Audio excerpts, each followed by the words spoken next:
Best की 332 number की बस का ब्रेक फेल हुआ। अंबेडकर नगर में हुआ यह हादसा। कुर्ला स्टेशन से अंधेरी जा रही थी बस। दिल्ली के वसंत कुंज इलाके में दर्दनाक हादसा, ट्रक की टक्कर में 3 लोगों की मौत। राज्यसभा के सभापति जगदीप धनखड़ ने आज अहम बैठक बुलाई। गतिरोध खत्म करने को लेकर फ्लोर लीडर्स के साथ सुबह 10:30 बजे करेंगे मीटिंग।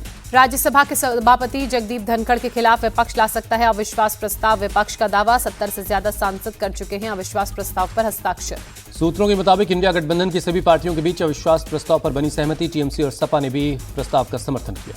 सभापति जगदीप धनखड़ पर बरसे दिग्विजय सिंह, कहा अपने राजनीतिक जीवन में ऐसा पक्षपाती अध्यक्ष नहीं देखा। लोकसभा में नेता प्रतिपक्ष राहुल गांधी ने आज सुबह 9:30 बजे बुलाई विपक्ष की बैठक। संसद में विपक्ष की रणनीति पर होगी चर्चा। राज्यसभा में जॉर्ज सोरेस के मुद्दे पर जबरदस्त बवाल देखने को मिला। बीजेपी ने की सोरेस सोनिया के कनेक्शन की चर्चा करने की मांग। बीजेपी अध्यक्ष जेपी नड्डा ने सोनिया गांधी का नाम लिए बगैर साधा निशाना, कहा देश के खिलाफ साजिश रचने वाले संगठन से जुड़ी हैं राज्यसभा की मेंबर।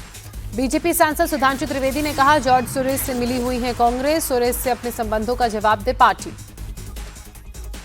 सोनिया गांधी के बचाव में उतरे सपा नेता रामगोपाल यादव, कहा झूठा आरोप लगाना बीजेपी की आदत बन चुकी है। 14 दिसंबर को लोकसभा में पीएम मोदी का संबोधन, संविधान पर चर्चा का देंगे जवाब। 16 दिसंबर को राज्यसभा में गृहमंत्री अमित शाह करेंगे डिबेट की शुरुआत। पीएम मोदी 11 दिसंबर को स्मार्ट इंडिया हैकाथॉन के ग्रैंड फिनाले को संबोधित करेंगे। वीडियो कॉन्फ्रेंसिंग के जरिए युवा इनोवेटर्स से करेंगे बातचीत। स्मार्ट इंडिया हैकाथन के ग्रैंड फिनाले में 1300 से ज्यादा छात्र होंगे शामिल। स्मार्ट इंडिया हैकाथन का 7वां संस्करण देश भर के 51 नोडल केंद्रों पर एक साथ शुरू होगा। बिहार में विधानसभा चुनाव से पहले सामने आया इंडिया गठबंधन में घमासान। बिहार कांग्रेस प्रभारी शाहनवाज आलम ने कहा गठबंधन में ना हम छोटे भाई हैं और ना आरजेडी बड़ा भाई। बिहार के महुआ विधानसभा सीट से 2025 में टिकट नहीं मिलने के डर से रोने लगे मौजूदा विधायक मुकेश रोशन। तेज प्रताप यादव ने महुआ से चुनाव लड़ने का किया है ऐलान। बिहार विधानसभा चुनाव से पहले मुस्लिम वोट पर जेडीयू के कार्यकारी अध्यक्ष संजय झा का बड़ा बयान, कहा जो लोग नीतीश कुमार को वोट नहीं देते उनके लिए 2025 में हिसाब बराबर करने का मौका। संजय झा ने सीएम नीतीश कुमार के लिए भारत रत्न की मांग की। पूर्णिया की एक सभा में कहा नीतीश कुमार ने बिहार को रसातल से निकालकर जो काम किया वो अविश्वसनीय है। मुंबई में शिवसेना यूबीटी ने ईवीएम के खिलाफ निकाला मशाल जुलूस। धुलाई में छत्रपति शिवाजी की प्रतिमा से गांधी प्रतिमा तक लंबा मार्च किया। महाराष्ट्र विधानसभा में महायुति सरकार ने विश्वास मत हासिल किया। शिवसेना विधायक उदय सामंत ने पेश किया था प्रस्ताव। राहुल नार्वेकर बने महाराष्ट्र विधानसभा के नए अध्यक्ष, निर्विरोध चुने गए। स्पीकर के चुनाव का शिवसेना यूबीटी ने बहिष्कार किया। आदित्य ठाकरे ने कहा पिछली सरकार में राहुल नार्वेकर ने हमारे साथ अन्याय किया था, आज भी वो घाव है। आम आदमी पार्टी की दूसरी लिस्ट में 20 उम्मीदवारों के नाम। मनीष सिसोदिया जंगपुरा से लड़ेंगे चुनाव। अवध ओझा को पटपड़गंज से मैदान में उतारा। मौजूदा 17 विधायकों के टिकट काटे गए। बीजेपी सांसद मनोज तिवारी ने कहा दिल्ली चुनाव में आम आदमी पार्टी को 12 से 13 सीटें मिल रही हैं, ये उन्हीं का इंटरनल सर्वे है। टीएमसी विधायक हिमायू कबीर का बड़ा बयान, पश्चिम बंगाल में बनेगी नई बाबरी मस्जिद। 6 दिसंबर 2025 को मस्जिद बनाने का काम शुरू होगा। संभल में पुलिस टीम को छापेमारी में बड़ी सफलता। 93 पुड़िया स्मैक के साथ 2 तमंचे और कारतूस बरामद। एसपी के मुताबिक एक घर से 315 बोर का तमंचा मिला, दूसरे घर से 315 बोर का तमंचे के साथ 2 जिंदा कारतूस मिले। पानीपत में पीएम मोदी ने बीमा सखी स्कीम लॉन्च की। कहा हरियाणा में एक है तो सेफ है का मंत्र अपनाया। हरियाणा ने देश को एक है तो सेफ है की ताकत दिखाई।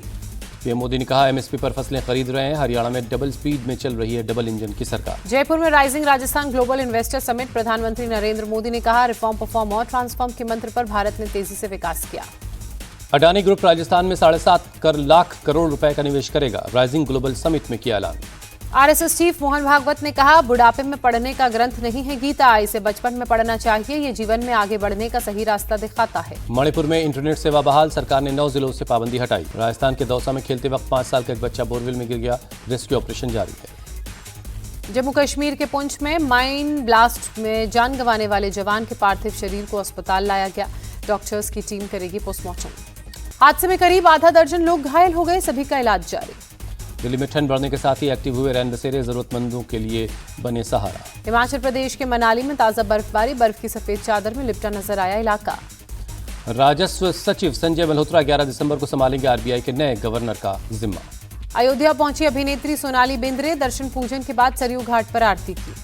बांग्लादेश में अल्पसंख्यकों पर जारी अत्याचार के बीच भारत और बांग्लादेश के बीच पहली बार आधिकारिक बातचीत हुई। ढाका में मोहम्मद यूनुस से भारत के फॉरेन सेक्रेटरी विक्रम मिस्री ने मुलाकात की। पश्चिम बंगाल की सीएम ममता बनर्जी ने बांग्लादेश में अल्पसंख्यकों के खिलाफ हिंसा करने वालों को बताया असामाजिक तत्व।